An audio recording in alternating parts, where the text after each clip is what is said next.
Good afternoon and welcome to episode 36 of International Expansion Explained. My guest today is Pooja Marwah, who is one of India's leading content strategists and authors, who's known for her compelling storytelling across sectors from geopolitics through to finance, but also wellness. She's a columnist and sought after leader at institutions like IT and IAM. She's been featured in over 200 publications and on more than 20 international podcasts. Pooja manages LinkedIn branding for global leaders, including Fortune 500 executives and one of India's most powerful men. She's passionate about preserving Indian culture, active with the Prabha Khaitan Foundation, and sits on literary festival boards. Her upcoming books are aiming to empower young adults, continuing her mission to inspire through skill, empathy, and innovation.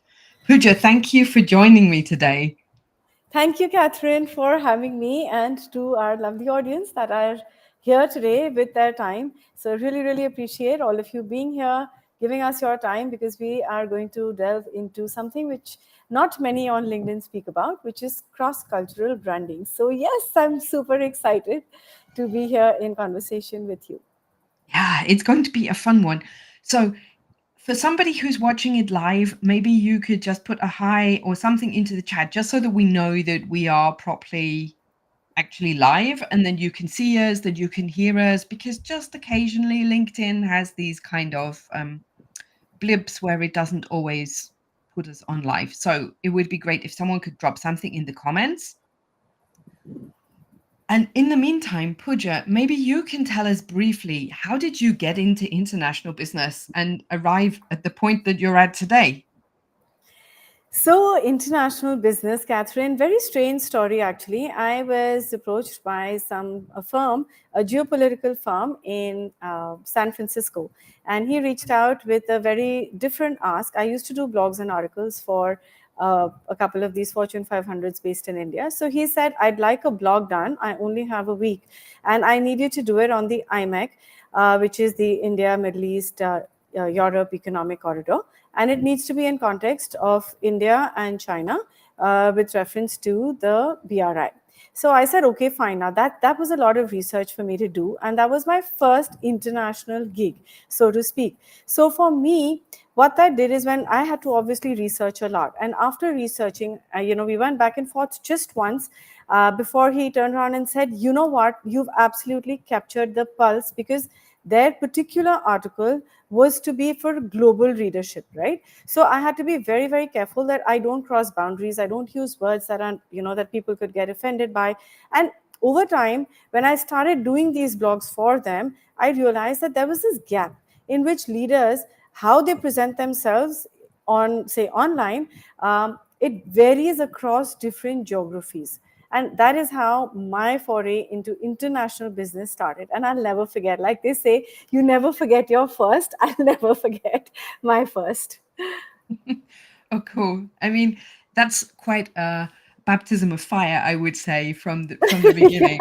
So, it was so yeah. scary as hell. Honestly, it was because you don't know too much about. Obviously, I don't know too much about every aspect or every industry, but yet I write industry agnostic. And this is a question. It's a brilliant question you asked because a lot of people that work with me also say which industry and I always say you can't box creativity. You can't tell me just write on finance or just write on tech.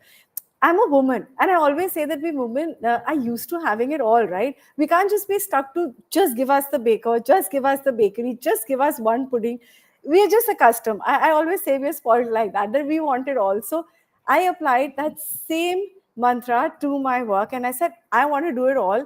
All it is going to take is effort, right? I'm willing to put in that. And that's, I think, something that got a lot of these leaders to reach out and trust that what I say, I do. Yeah, and I think that that's really important. And I mean, in the meantime, you've worked with leaders from pretty much all over the world. So, Yes. how would you, just to put a little bit of a framework around today's conversation, how do you define personal branding, and would you explain to somebody who's new to this field that it's so essential in today's global landscape if you're doing business? And thank you to those people who've put comments, by the way, so that we know that we are online. It's good to see that Yeah. you can hear Yes, us this and is see very us. helpful. So we have seen and heard, Catherine.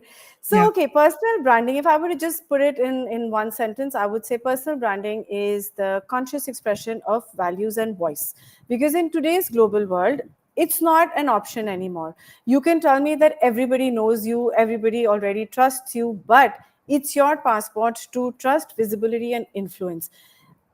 Enough is never enough where business is concerned, right? You hit your one goal or milestone, you want the next. You hit the next, you want the next. And that's just human nature. So, personal branding is that one leverage that gets you into doors or rooms that you never imagined. And I am living proof of that. I started at 43. I never imagined I would be sitting in the highest offices of my own country, leave alone the rest of the world. But I am, because of the brand that I have been able to build over the last 2 years. So, whenever anybody reaches out and says, why personal branding? I always say, if you are looking to make it into the world today, you need it, irrespective. You could be in any sector. You could be in machinery, you could be in wellness, you could be in geopolitics, you could be in defense, you could be in politics, you could be across the spectrum, any industry. It is something that is only going to accentuate your presence. That's it. So it's a win-win situation. And how did you actually, let's say, come to that realization? I mean, it's one thing to learn it through courses, but I think that it's different to that point in time when you say, yeah, that's the minute when it really, really struck me how important this was, and when you realize what kind of power personal branding can have. Okay, so because I started so late, I was still trying to find my spot. And I always say that it's just a number, age is just a number. So while I started writing, my writing journey started with blogs and then went on to my book. Why I came into personal branding is because when Mr. Geopolitical reached out to me to say, can you do this blog? He also had another ask and he asked me to audit his LinkedIn. And I said, with all due respect, I don't know LinkedIn. So he says, but I love the way you write. Would you consider managing LinkedIn for me? So for me, that was an opportunity. And I just, the person I am, I just said, you know what? Yes. So he says, come back to me in 6 months and let's take this on. And I took it up as a challenge, Catherine. For me, it was like, oh my God, I can do this. So I went on LinkedIn, I tried to figure it out, of course, did courses. But what I realized, this one human, and I say it in every single place I've been to, he is in Bosnia, his name is Yasmin, and he is the guy that actually got me into personal branding and got me to love what I do. Like today, when you say, I have to work Monday to Friday, yes, I'm remote, yes, I'm working from home, it's a full-time job, but I jump out of bed because I'm so excited for the work I do. So this one crazy 4-day trip that I took to Sarajevo to meet Mr. Yasmin, irrespective of my entire family thinking I've absolutely lost it, going to meet it. You know how you say, oh, it's a person online, who are you going to meet? Even my kids said, how can you just go meet a random, guy online? I said, he's not a guy online. I'm going to meet him for work. But it changed my life. And that's a story I will never tire of saying because, sometimes, I mean, I took that bet on myself and I think it paid off. Yeah, I think you can say it's paid off. But I know that people tend to think, they just assume the worst, don't they? If you say Yes. that you're going to meet somebody, but if you were working in a corporate position in the past and doing, or even now and doing sales, if you went off to meet somebody, you would also meet somebody that you'd only spoken to on the phone. You also would have to give them a certain level of trust that they are who they say they are. Yes, And I agree. I mean, and most people are, realistically speaking. So Yeah, most are. Of course, see, there are one off cases, but then if you don't take that chance, and as you rightly said, even on a sales call, you would go and meet somebody in the same city, but you would go and, make that effort, have a coffee or have a lunch together. So, how do you do that? I mean, how do strangers become friends if we don't let strangers into our lives, right? 100% for sure. Yeah. Yeah.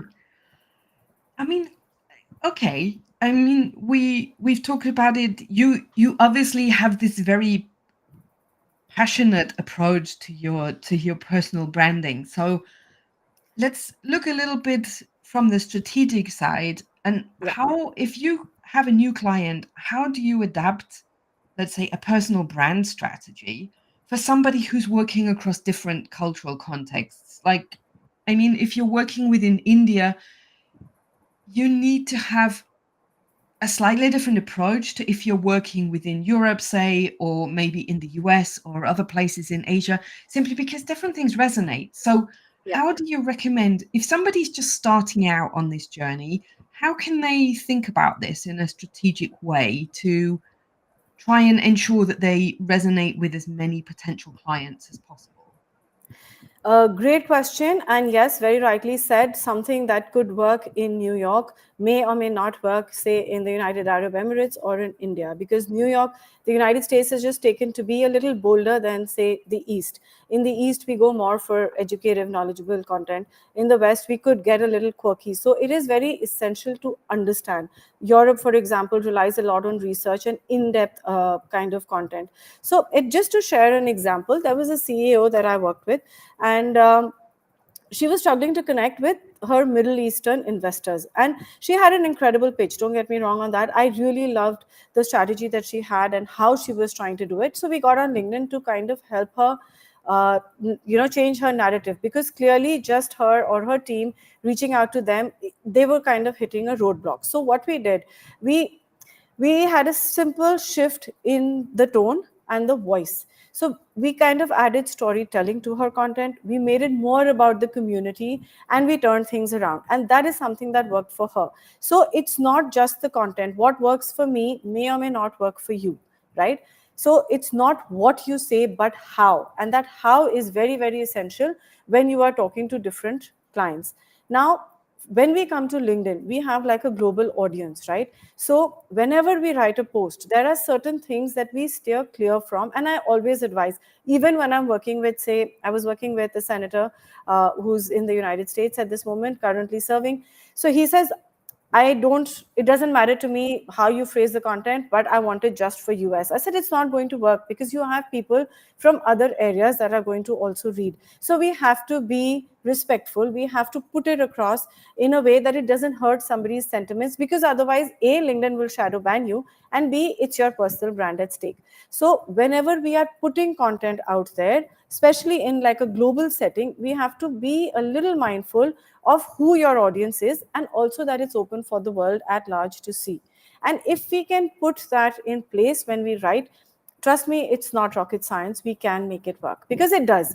And I've done it for people across, so I know, like, and Japan, for example, when I worked with a client in Tokyo, they were very, very particular on values, because that is what their culture is. So we kind of, and he had like a tech, an AI kind of app that he wanted to speak about. So we had to kind of humanize the AI, put it with the Japanese values, and then start writing content. And trust me, it worked. I did this crazy thing. So there's this DM managing app for LinkedIn, which is called Condo. And I had this recent a day before we had this conversation with the founder of this particular app. So when I wanted to talk about it in my own on my own LinkedIn for my audience to tell them about it, I could have gone generically and said, hey, you know what? I saw this app. It really worked for me. I think you should try it. It'll help you save time. But what I did instead was make it a story, because I'm known for storytelling. So I made it a story, and I started with a hook of, oh my God, he kept me up all night. This tool, I mean, do you know what is latest, on LinkedIn, blah, blah. And that is something that instantly grabbed eyeballs, and everybody, I got so many DMs inside to say, how did you humanize a messaging tool? I said, it's just how you place it and how you put it. And it's an instant global connect. Everybody connects to a relationship kind of, code. So I kind of used that and it worked. Yeah, and I think that picking it's a totally a superpower to be able to really pick the right story or Yes. construct the right story to support the narrative that you're telling in any single particular moment. Because of Yes, course correct. you don't, let's say if you're talking to an Iranian client, you're going to tell them a different kind of story to support what you want to Yes. convince Yeah. them of than you would do if you're talking to somebody in Australia or somebody in the US, because it's a different cultural context. I mean, it has to be something that can be understood or that resonates within that cultural context, doesn't it?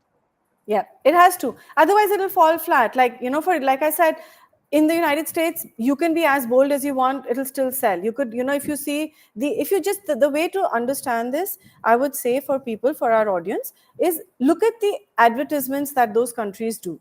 If you see the ads that come out in print and TV, an ad in New York versus an ad in Europe versus an ad in Iran versus an ad in India, you'll instantly get to know what works and what not.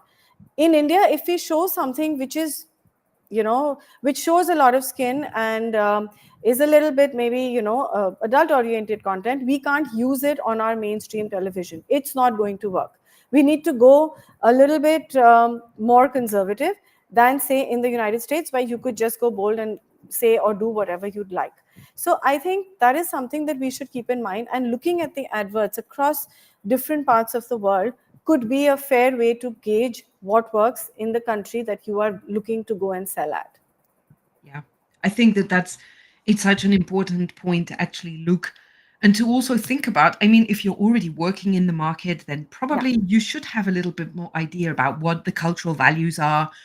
Are they, let's say, is hierarchy a big part of what they're talking about? If you're looking at the US, hierarchy is not such a big deal compared to yeah, some more Asian cultures. Like if you're talking to Japanese people, then showing respect for hierarchy is more important, or that question of collectivism via versus individualism, or places where the people that you're talking to, probably you need to be careful about saving face, those kind of topics. So it can be, I think, quite difficult for people to really work out how they should actually show up online and make that combination of still being authentically themselves and at the same time adapting to the cultures that they're looking to appeal to. I mean, I know that I also, from a linguistic perspective, probably show up differently in German to the way that I show up as somebody who's British English and has lived internationally for a long, for a number of years. So yeah. it's you just automatically switch your personality, I think, in certain Yeah, like if I situations. were to say it, you do, and it happens to us. Like, say, for example, if I am now in India, but if I am visiting, say, Austria, the way I would say talk and interact, a small way, we get a slight accent in the way we talk. If I'm talking to, say, say somebody in Austria, if I'm talking to you, maybe I'll have a slight accent. If I'm actually visiting the place, talking to local people, because not every part of the world speaks English the way we do, right? So that little bit of an accent comes. So if we are talking of, say, hierarchy and cultures, very, very prevalent. Asia, India, Japan for sure, because here the visibility of expertise and titles matter. You cannot go, I mean, you have to follow that, the protocol to reach the right people. You have to go via HR, you have to go via the CMO to reach the CEO or the founder. But if we talk of, say, how does collectivism shape your presence, then I would say it's more on collaboration and shared wins, because that is how you could resonate with your audience authentically. And if you can highlight that, that would give you a win win situation. Yeah. And I think that those are such important, they sound like such small points when we Yeah. talk about them here. But actually, when it comes down to really um, adapting your messaging so that it properly hits in the country that you're looking to target, then those are such important points. They might be quite small ones, and Yeah. anybody who's listening might think, "Yeah, I know that. That sounds like it's what it just sounds like, well, that's just common sense. Of course I'm gonna do that." But Yes. actually, it's the kind of thing that people actually then don't do when it comes to the actual implementation. They think Yeah. that they know it, and maybe somewhere here they do know it, but, like, inside, they don't feel it, and what comes out of their mouth is something different. I don't mean that in a bad Yes. way, but, it I just know. kind I of mean, doesn't land in the way that it was intended. you're not going to purposely do something that's going to fall flat, but it happens. I mean, it happens to the best of us, you know. I mean, as much as I can say I'm doing it, there could be a time when you do make mistakes. I mean, you don't know what's going to work or what's not. You have to keep trying, you have to keep iterating, and then take it from there. I mean, I always say, don't be hard on yourself. It's okay, just don't go over the top. Like, don't purposefully insult a community or a culture when you already know. Which is why, you know, a small thing, Catherine, when we visit a new country as a tourist, don't we spend that little extra time in just reading about them and seeing what are their cultural non-negotiables? I know I do. If I were to travel to, say, Japan, I would definitely read up on Japan to see, are there any words or things that you say or do which may not go down with them. It just helps to know, because you don't want to put them down, or you don't want to, you know, like words, for example, we may use slang, we may be okay with it, but some communities are absolutely against it. So it just helps to know. That little bit of research is what I ask for people to do, and also for our audience, just do that little bit of research if you're specifically targeting one area of or one kind of culture. So read about them before you write about them is what I would say. Yeah, I think a little bit of research Yeah. goes a long way. It sounds a bit nerdy when you say it like that, but it's the Yes, truth, isn't it? You know that at the it end of the is. day, just spending half an hour before a trip finding out what are the key non-negotiables, what are like the worst mistakes from a etiquette perspective or so on that you could make is Yeah. worth its weight in gold when it It comes is. down to it. Yeah, yeah. I absolutely agree with you on that. It is. And it also makes the other person feel good, right? I mean, don't we have house rules? We have house rules for our homes too, right? Some have take your shoes off, or some are okay with you coming in, or, you know, we all have those certain things or those certain nuances. So, I mean, even in branding, why not? Even when we're talking about cross cultural or international business, why not? Mhm. And do you have some, let's say, do you have like a horror story of a case study where some kind of, let's say, where the cultural misalignment in personal branding completely backfired? Oh yeah. So this was it's actually Spill the tea, funny. spill the tea. Yeah, this was actually hilarious because, you know, sometimes I feel when I'm working with people in the United States, they just don't want to listen. And he was this 55, 56-year-old guy, and, you know, well established everything, and he said that, okay, fine, this is my post and I want to talk about he wanted to mention something on I'm not going to be too invasive, but something about tech, right? And their company was entering India. So he was trying to appeal to a certain segment of people, and we were going to be targeting them on the post as well. So he wrote a post, and I saw it and I said no, because it had humor, but it had double meaning sentence humor. And I said, this is not going to work in India, not for the kind of people you're targeting, because we have a lot of religion in politics, right? So I said, your target audience is my government. My government is not going to accept this. But he was like, you don't understand it. I'm older, I'm wiser. And he went on that tangent. And I said, trust me, it's not going to work. I live in this country. I am Indian to the T. So he says, no, let's go for it. It fell flat, Catherine. In fact, he actually got trolled really badly, and he was like, "Take it off." I said, "I told you." And then, you know, we had to kind of realign it. We worked on storytelling. We kind of did a little bit of more India centric posts, and he kind of got his credibility back. It took us a good 4 5 weeks, but that one thing taught me that, you know, you need to listen to somebody and tone it down a bit. Otherwise it's not going to work, because you're targeting a certain segment. That segment is not going to accept your, you know, double meaning dialogues or jokes or, you know, crass language. It's not going to work. You can't talk to me in slang if I don't like it, right? So that is something that didn't go. Of course, we are having a good laugh about it now, but at that point, it wasn't fun. Trust me, it wasn't fun at all. Yeah, and I mean, I think Yeah. that within any market, then it's the kind of language that you might use if you're addressing a really cool marketing agency is going Yeah, to be different to the kind of market you use if you or the kind of language that you're going to use if you're targeting the government. Surely this yes. is like common sense. That's what I said. But he was, I mean, okay, yes, he's full of vibe. And so I would kind of, if I had to compare him with somebody famous, I would say somebody like a Richard Branson. He's full of life, full of zest, really quirky, fun guy. Yes, he's in tech and he was talking about tech in the way that he's used to. But I said, you're looking at working with my government. My government is not going to understand this. You're trying to target them, it's going to backfire. And he says, I'm older, I'm wiser. So we went on that older, wiser tangent and it came back to us, but that's okay. We're laughing about it today. We're still working, but yeah, it's some things, we learn and we go. So, yeah, but after that, he's never called himself older and wiser. So, one up for me on that. So he is actually now wiser than he was before because he learned Yeah, this. I would assume so.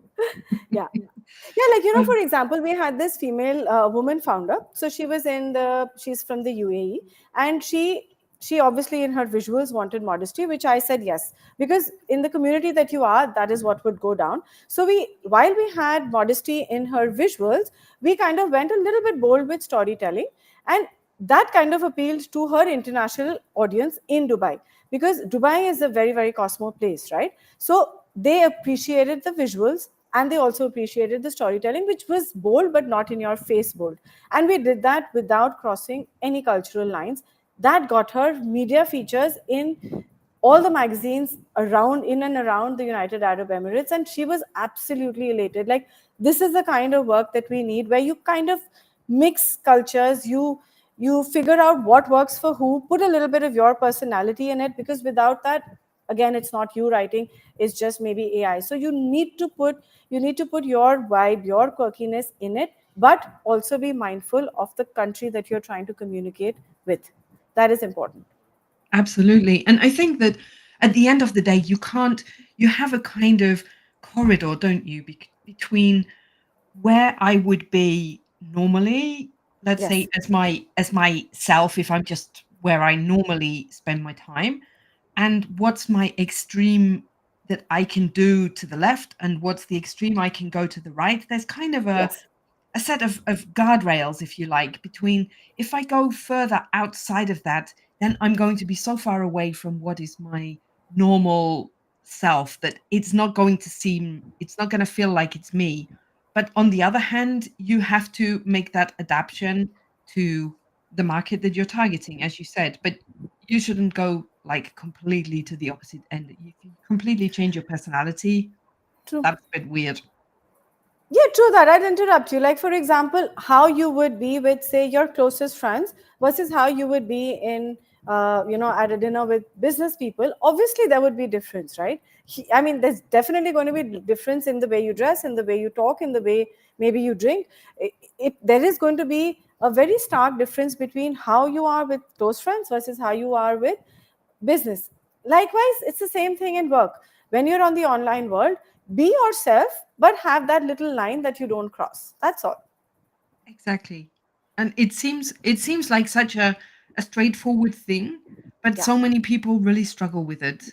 Yes, they Not do. and Yes, they and do, the which thing is that why people like me have work. yes, which is So, which is great, but for example, I hear so many people, especially in the English speaking world, especially like after the pandemic, I heard a lot of people who were very much on the line of you this topic of you have to be your authentic self. hmm. Um, and therefore, if I'm somebody who swears a lot, then you have to accept that I swear a lot. Or if I'm somebody who has a lot of visible tattoos and these kind of things. And I understand if somebody feels that that is so important to them that they can't give it up, they have to also, on the other hand, understand that that has certain perhaps limiting possibilities as to what they can do or which markets they can address because maybe their appearance or the way that they present themselves isn't going to be acceptable to certain audiences. And you lose out on that, right? So Yeah. why would you? I mean, you can tell me that you want to be authentic. Yes, you swear. Okay, fine, I get that. But this is not it, this is a business space. So where you're in a professional space, you need to be that little professional, even if it means putting on a little bit or getting outside that little comfort zone of yours, because you can't be that same person. I would not want to work with you then, right? For example, if I'm talking to a client even online, and if they are not appropriately dressed, you feel uncomfortable. You don't want I wouldn't want to get on a call with somebody, on a Zoom, because see, I'm working across time zones. So there are times that I'm working, say, at midnight or maybe 1 a.m., or there could be that I'm in the day but somebody in the United States is, at say 11 p.m. at night, but they're still in a t-shirt. But if that gentleman came without a t-shirt, I would disconnect and say, I can't have a conversation with you if you're not going to be just basic decently dressed. It makes a difference. Whatever you say, it makes a difference. Indeed, it does. And I mean, I think that this kind of presentation, it's also that question I always find a little bit around platforms and tactics as well. Because the way that you present on LinkedIn or on Instagram is slightly different across cultures, because people use the platform differently across different cultures, don't they? Yes, for sure. And how do you guide your clients so that they can really do that in the best way possible for the best results? So this is how I do it for me, and then I'll answer how I would do it for my clients. So I am active on Instagram and I am active on LinkedIn.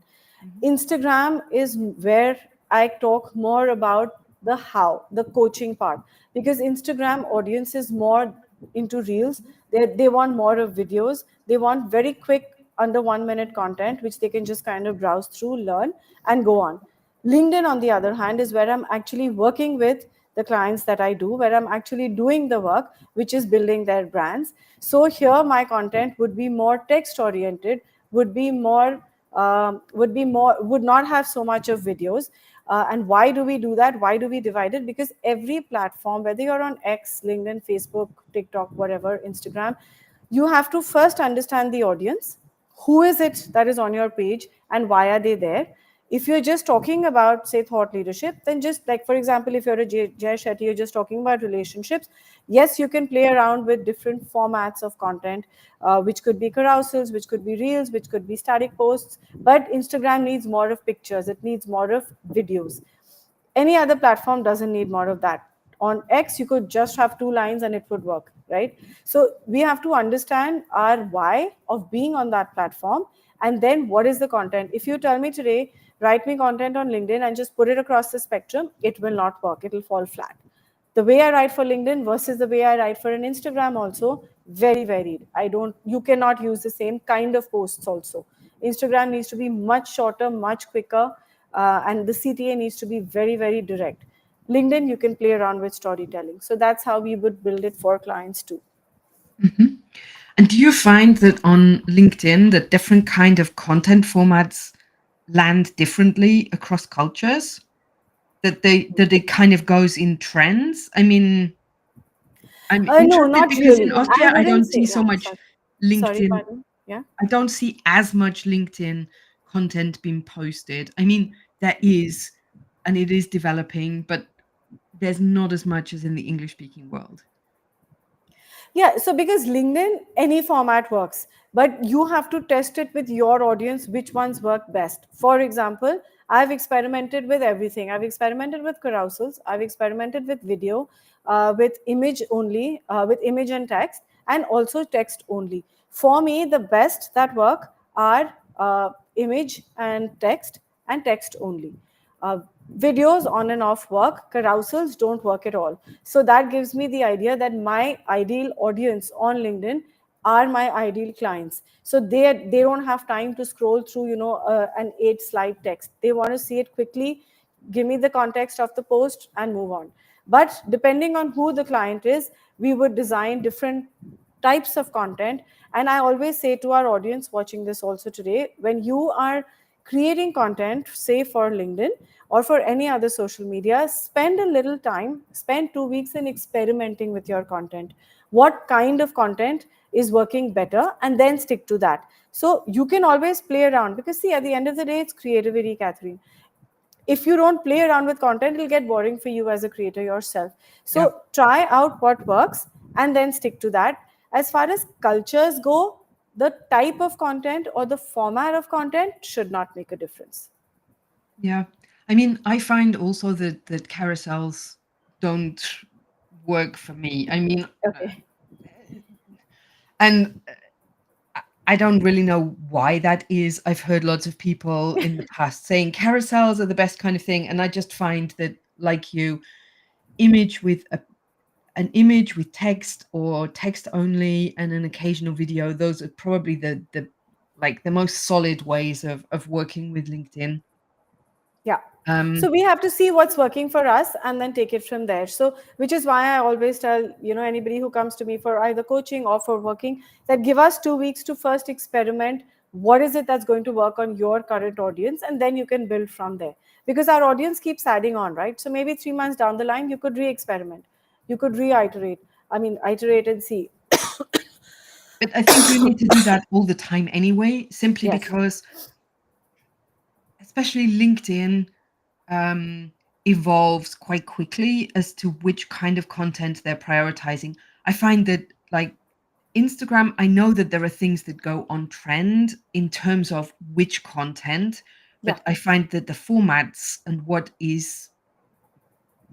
runs best, that doesn't change that quickly on Instagram, I find, compared to on LinkedIn, where often they're doing experiments with which kind of formats are going to be promoted the most on from the algorithm. 100% I agree. Instagram Reels, that works the best, irrespective of whether you're following a trend or not. If you're posting Reels, your traction or with your content will happen, because Instagram loves Reels. It pushes Reels. So yeah. Yeah, absolutely. Yeah.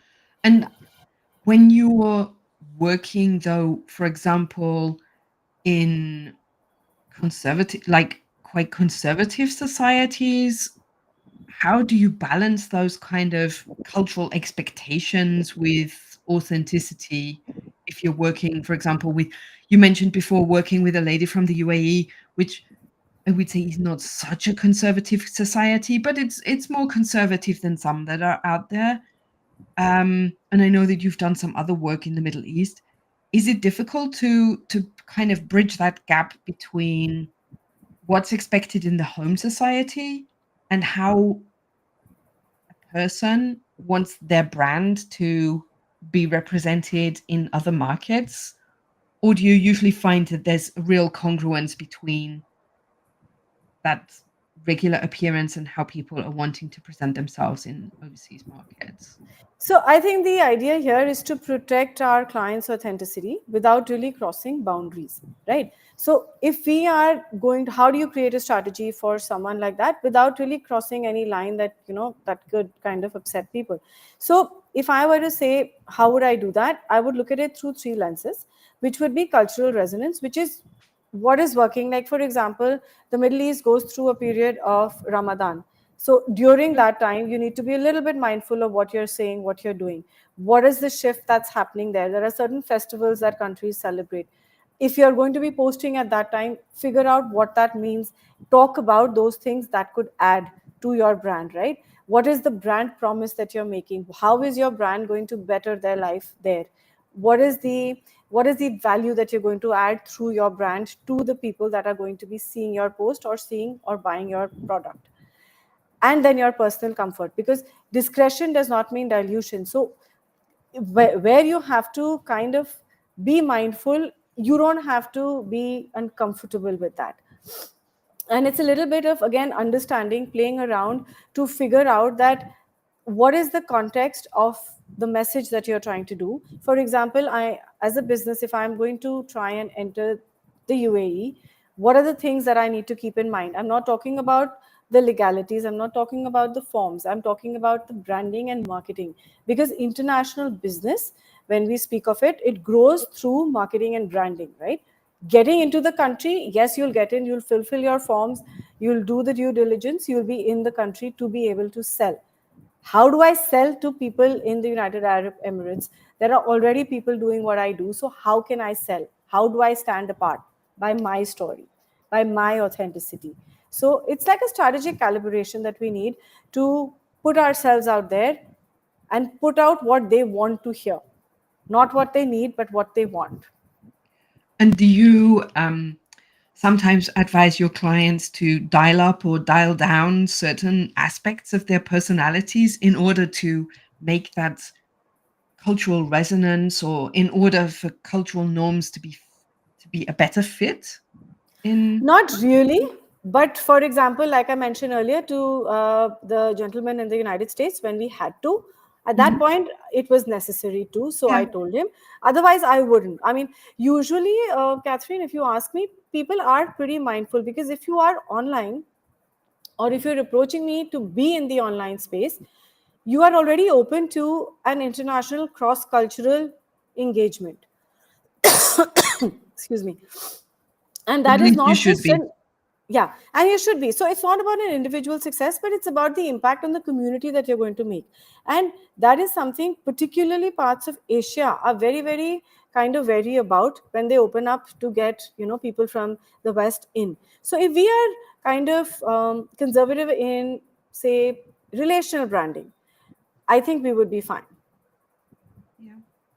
And I know that you're working with a lot of very high profile individuals, so I suppose that you're also used to protecting their authenticity without compromising discretion in any way, or those kind of cultural boundaries, because I think that people who are high profile are not necessarily high visibility personalities, right? And this is, Yeah, yeah. I mean, I know that there are influencers, but then they're not the kind of people that we're looking at here. Those Yeah. people who like to be in front of every screen and every camera, Yeah, yeah. So they would be influencers. Yeah.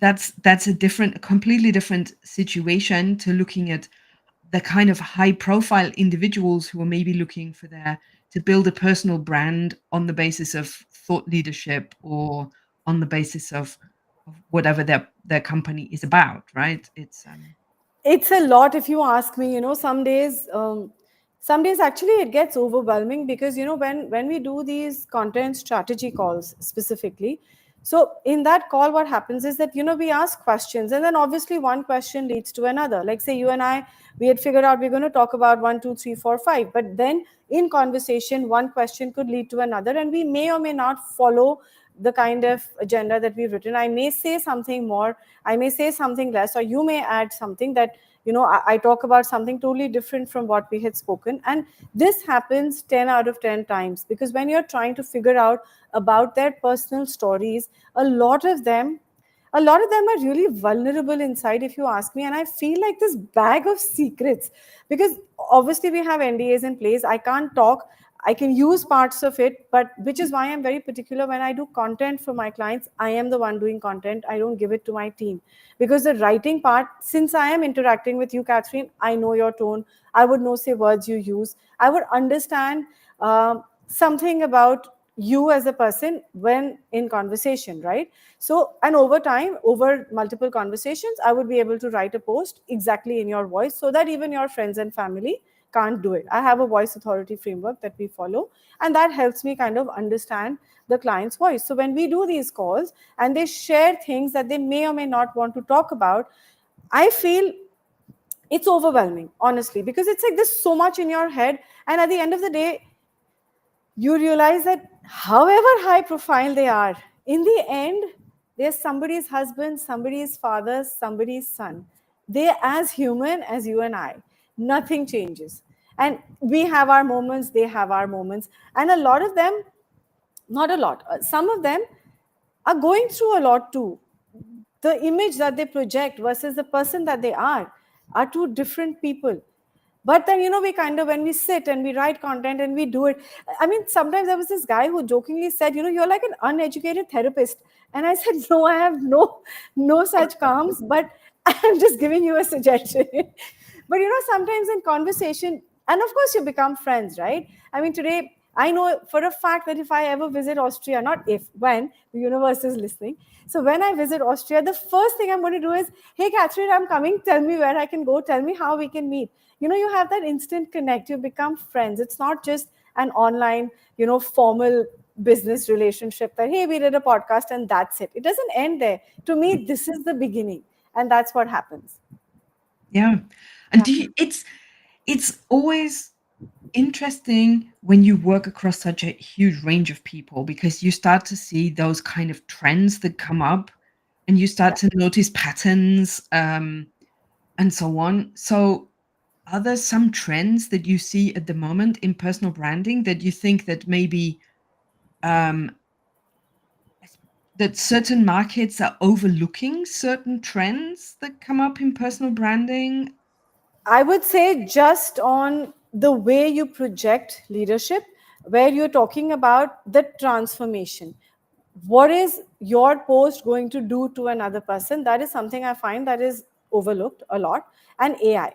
Now, a lot of people tell me that AI is going to take over your job, but it's not. It's actually making my job much easier. It's letting me take off in the middle of my working day to have a conversation with awesome Catherine sitting in Austria because I have AI being able to manage my productivity. I don't need to be on 24/7. So it's a great productivity tool which not too many people use. They still feel that, but how much of AI to use? It doesn't sound like me, and I always say it does. But you have to understand that AI can help you productivize, but your cultural tone and your emotional nuance, that cannot be automated. That needs you. So you need to understand that is something people don't do too much. They'll either just tell chat to write their post, or they'll be like, can you kind of just, this is what I've taken out, just humanize it and do it. But you have to humanize it meaningfully. That's something that's also underrated, I feel. Not too many people are using it. Yeah. And do you feel that, for example, Gen Z leaders approach Yeah. this topic of personal branding completely differently when we're talking interculturally? Because Oh, yes, I, for sure. I mean, it's a complete or do you feel that, let's say, there's more generational differences than cultural differences when it comes to personal branding?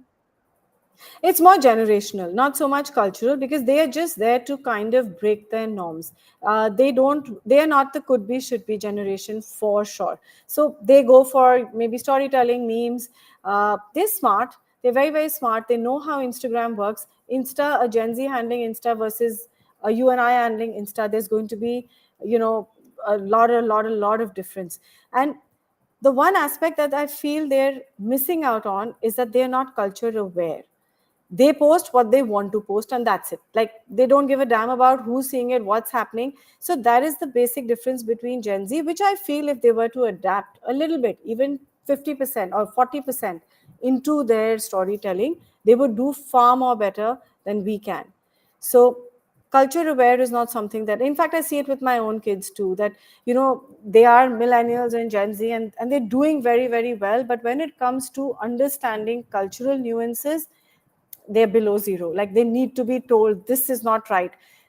Small example, you can wear anything outside, right? If you're like in a singlet or a crop top, it's okay. You can just be at home lounging around. Say if you're in America or Europe, it's acceptable. But in India, if you were to do that, so people would just look at you differently. The other day I went with my younger daughter, she's in grade 12. We went to the mall and she wanted to wear a crop top, really tiny crop top with jeans, and I said, wear it, but you'd be uncomfortable. And she says, no mom, you don't understand. I'm fine. Everybody wears, crop tops here. It's fine. I said, okay, fine. I just put a jacket in my bag just because I knew. And sure enough, 15 minutes into the mall, she says, hey, do you think you're carrying your jacket? And we had a good laugh because I said, it's not that you can't wear it, it's just that it will make you uncomfortable because people will keep staring. Mhm. I don't, it's not the right thing to do. I don't like it when people stare, but I can't control people, right? I can control me and my kid. So I said, just be conservative in this particular setting. When you're out with mom and dad, go wear what you want. That's fine. But if you're going to the mall with friends, it's not going to work. So that is something that I feel they lack in. I guess that this is also Yeah. like an age experience, and as a teenager, they're still a little bit self-centered rather than having that kind of awareness around other I people. And agree. I know we have some of these mega influences in house, like Mr. Hashi, who turns up to mock me occasionally when he feels like it. But There's a question, and I'm not sure if this is question from you, but maybe it is about whether you think that AI tools can tell cultural nuances apart. Um, they could Hmm. to a certain extent, but not really.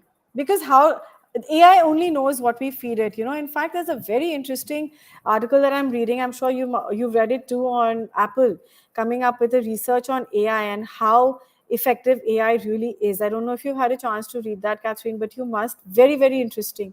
I've So read part, the yeah, beginning yeah. So part. Yeah. because I'm actually going to sit tonight to read more on that, and I feel that as much as AI is there, I don't think it can tell us too much. It can give you a basic broad idea, but it cannot delve into it because it can only know what I've told it or what I've fed it. Yeah. Yeah. At the moment, it's regurgitating. It's not sent. We have to remember, it is not a sentient being. It is just like a machine that collects a huge amount of information Yes, yes, and spits it back out at us in a slightly different format. yeah. It can only give you something that it's already been fed, right? It can't give you something that it doesn't know. So that's where it's lacking as of today. Although it does hallucinate quite often, but that's a different story. Yes, yes, that it does for sure. Yeah.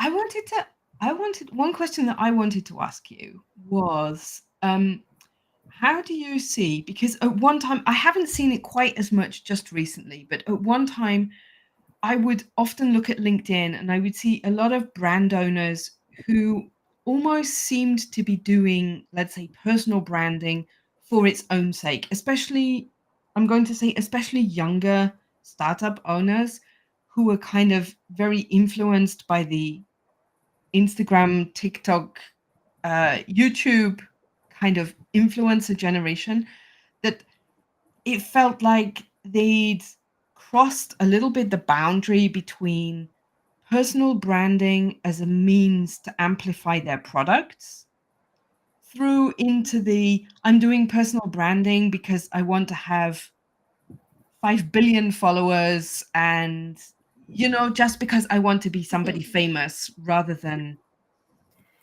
We have um somebody who's written, "Oh, so am I in the wrong room? I am as big an influencer yes, as this this one." is Hashi. Yeah. Hmm. Oh, that is Harshi. Okay. No, it's Hmm. great to be. You're I not in the think. wrong room. You're in the right room. But it's a very good question that you've asked, and I've addressed it multiple times in my posts. We have to understand there is no right, there is no wrong here, Catherine. We have to understand why are we on social. You are in the online world, irrespective of the platform you choose. The reason you're there is either to sell your product or service, or it is to gain a great traction. That is also building your personal brand. So if you're looking at being an influencer where you want, say, brand collaborations and you want to just be in front of the camera, if that is the line that you've chosen, then yes, you need to build your personal brand for followers, for those likes, comments, and engagement. If you are building your personal brand purely because you want the business that's riding on your name to succeed, then your focus, your metric is not the number of followers, it's the quality of followers. Who is following me?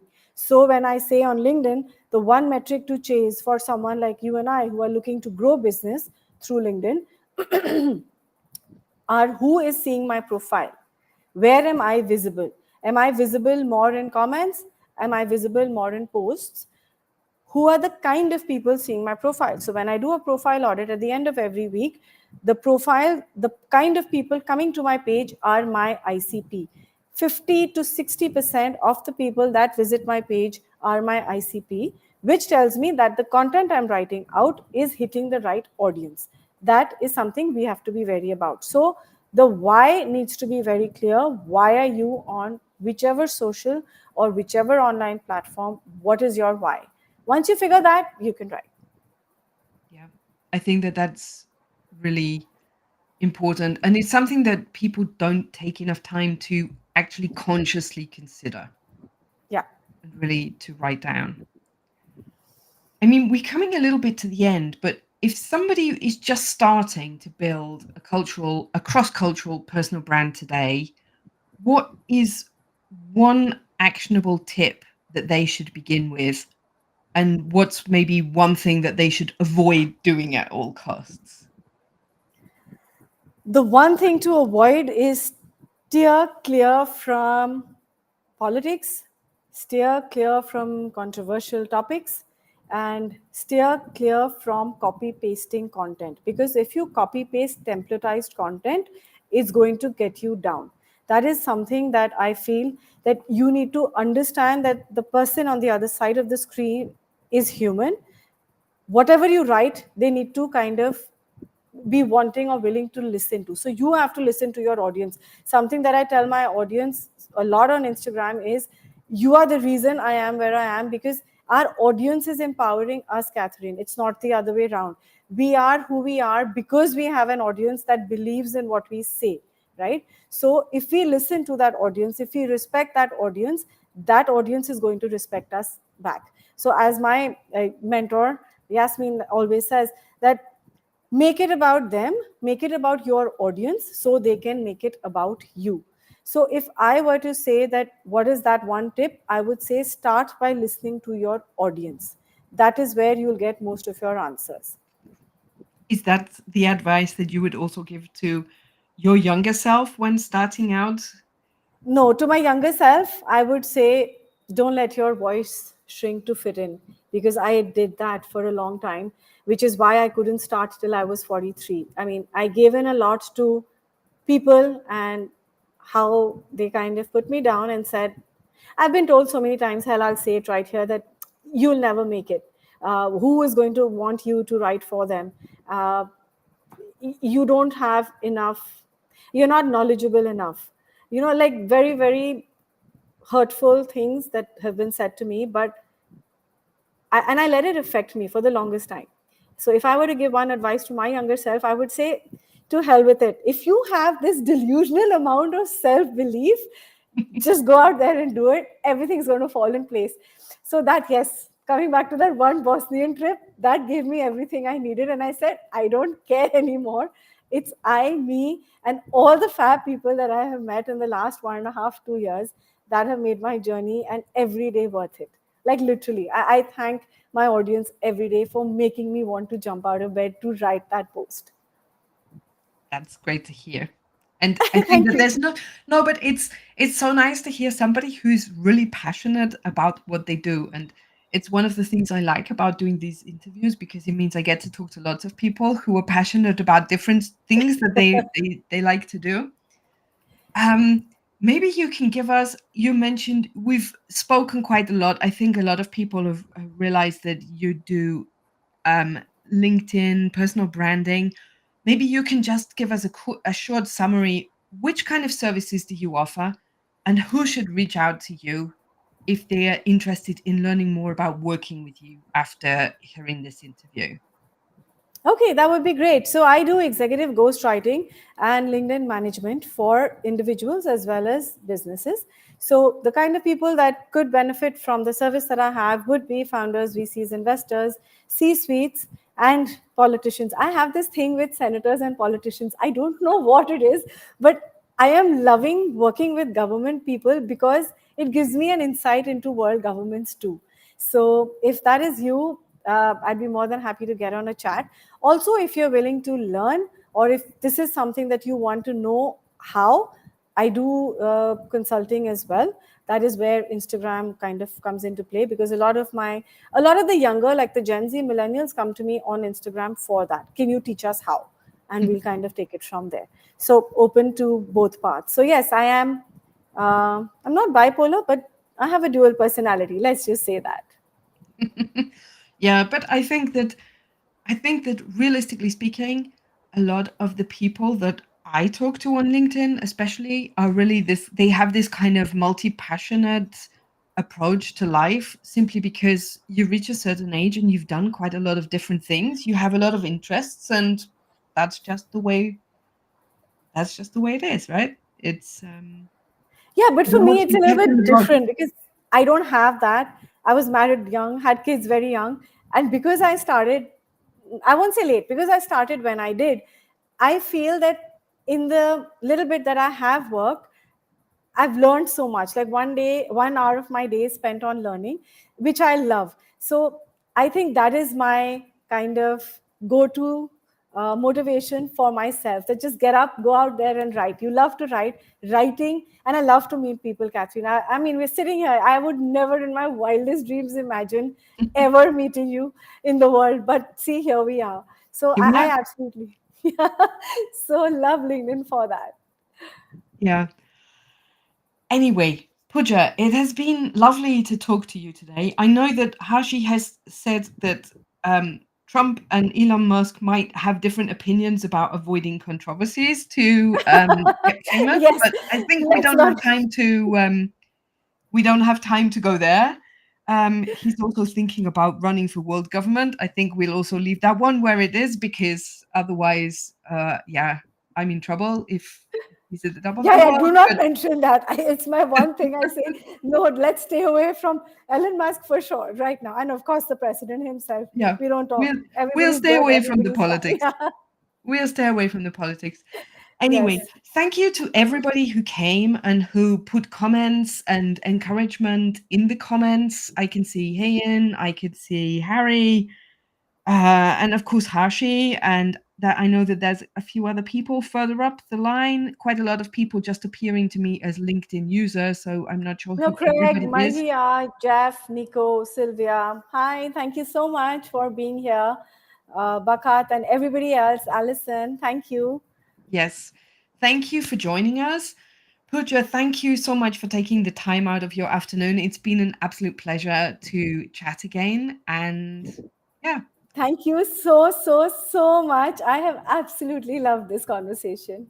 that's great to And I hope hear. our audience has had a great, enlightening session. Thank you. And to everybody,